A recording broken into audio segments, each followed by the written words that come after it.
আসসালামু আলাইকুম প্রিয় বন্ধুরা, এই মুহূর্তে দেশ এবং দেশের বাইরে থেকে যারা সবুজ টিভি ইউটিউব চ্যানেলের সাথে যুক্ত রয়েছেন সকলকে জানাচ্ছি শুভরাত্রি। দর্শক, কিছুক্ষণ আগে আমার এক বড় ভাই আমাদের বাড়িতে একটু কাজ করার জন্য এসেছিলেন।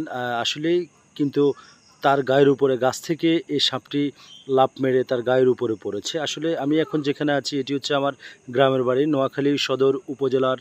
প্রিয় দর্শক, ৬ নং নোয়াখালী ইউনিয়নের ৪ নম্বর ওয়ার্ড হচ্ছে আমার গ্রামের বাড়ি। সেই গ্রামের বাড়িতে ভাইটি আসলে কাজ করার জন্য এসেছে, আর আসার পরে গাছ থেকে এই সাপটি আসলে তার গায়ে পড়তে চেয়েছিল। তখন সকলে মিলে ধরে সাপটিকে মারতে সক্ষম হয়েছে। প্রিয় দর্শক, এই সাপটির নাম কি আসলে আমি সঠিক জানি না। আপনারা কেউ যদি জেনে থাকেন অবশ্যই আপনারা কমেন্টে জানাবেন। আর এরকম ধরনের কালারের সাপ আর আমি কখনোই দর্শক দেখিনি, এই সর্বপ্রথম আমি দেখলাম, তাই আপনাদেরকে দেখানোর সরাসরি চেষ্টা করছি। অন্ধকার, আমি আপনাদেরকে মোবাইলের লাইট জ্বালিয়ে কিন্তু দেখানোর চেষ্টা করছি। আসলে এই ভিডিওটা করার উদ্দেশ্য হচ্ছে যে সকলকে সতর্ক করার জন্যে। এটি একটি সচেতনমূলক একটি ভিডিও, প্রিয় দর্শক।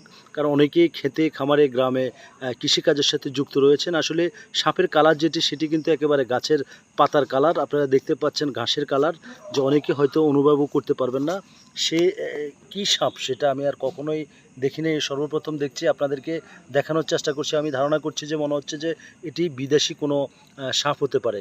আপনারা যদি কেউ চিনে থাকেন অবশ্যই কমেন্ট বক্সে জানাবেন, এবং সাপটির নাম যদি জেনে থাকেন তাও কিন্তু প্রিয় বন্ধুরা আপনারা জানাবেন।